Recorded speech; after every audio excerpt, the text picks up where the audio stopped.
Hi everyone, Don Peterson coming to you from the Swing Factory Golf Studio just north of Atlanta. One of the drills I wanted to talk to you about today, where you can use the golfer's tee box and the larger ball, I want to talk to you about release. And one of the problems I see with a lot of students is they have a strong grip sometimes, a really strong grip where the grip is turned way to the right, which closes the club face and allows players to close the club face when they come down, so much so that it could hook.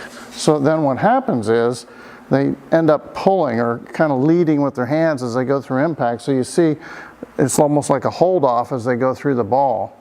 And what I want you to do is I want you to learn how to let the club release through impact, all right? So you have to have the proper grip. So I'm going to move forward here. I'm going to show you how you can get the club in the right spot. So when you put it in your, I want you to choke down quite a bit for this drill. So I'm going to have you choke down almost to the metal. And then when you put it in your hand, if you look in the mirror, don't hold the hand in front of you like this, where you're looking straight on in the mirror, but hold the club off to your left, just like it's pointing straight out from your left shoulder. Keep your head here and look in the mirror. And when you look in the mirror, you can tell whether this club is going down, dissecting your lead forearm.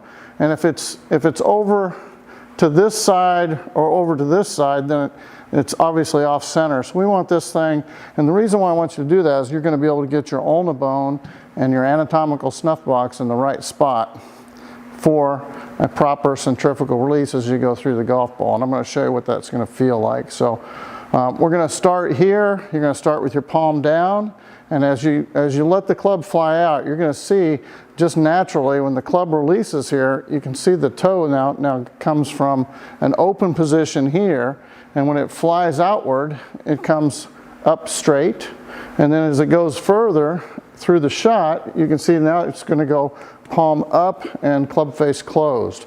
So this is what I call rounding the corner, all right? So we're going to put that over here. I've raised the ball up to just about knee height or just below my knees. I'm using the larger ball for practice.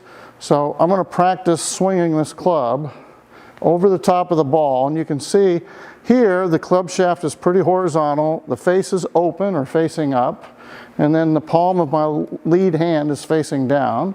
And then as I go through, I want the palm of my lead hand to face up. The face of the club is facing down, so it's kind of rounded the corner, so it goes from open, somewhere there it squares or goes straight with the target line, and then flips over and closes. So now we're going to start practicing this swinging motion where we allow that to happen, and you can see that the club is open and closed, and right about where the ball is where the club is flipping over.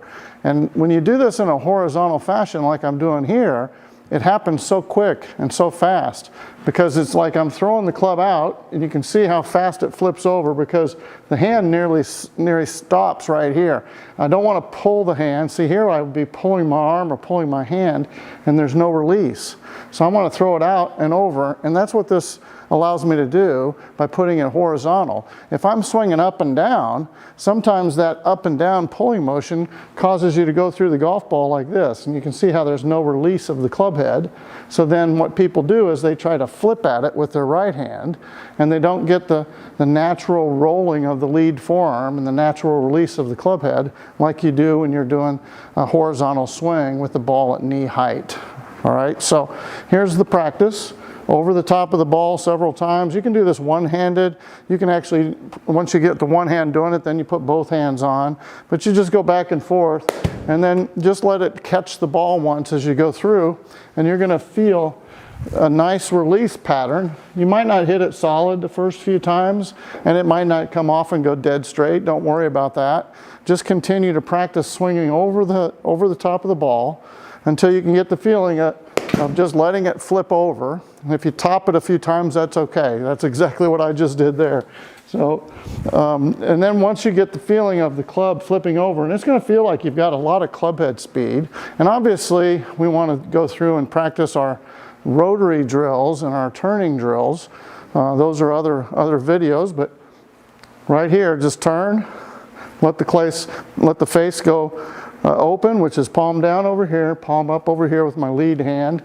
Now I'm going to add both hands. So I'm going to choke, go back up on the grip with my lead hand, put my right hand below it. I'm still choking up on the club 3 inches. So I'm using a 7-iron here with the ball at knee height.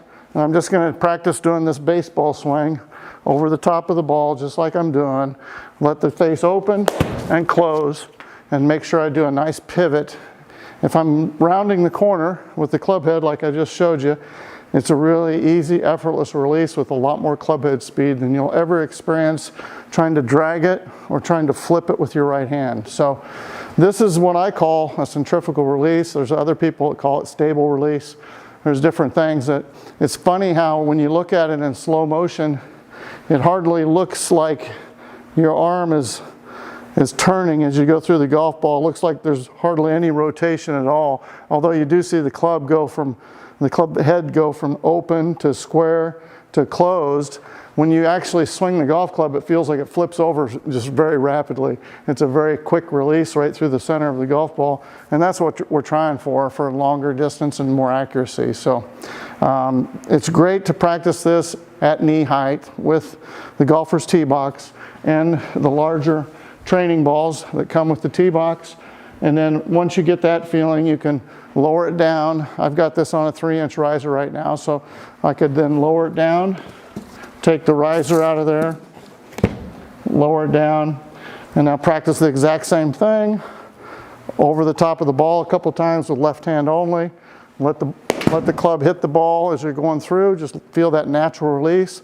Then put both hands on and practice going back and forth, feeling a very natural opening and closing of the club face for, like I said, more distance and more accuracy. Let me know how all this goes for you. Obviously, for more information about the golfer's tee box and where you can get that, check the link below, or go to the website swingfactory.com and click on Miyagi for golf or the golfer's tee box.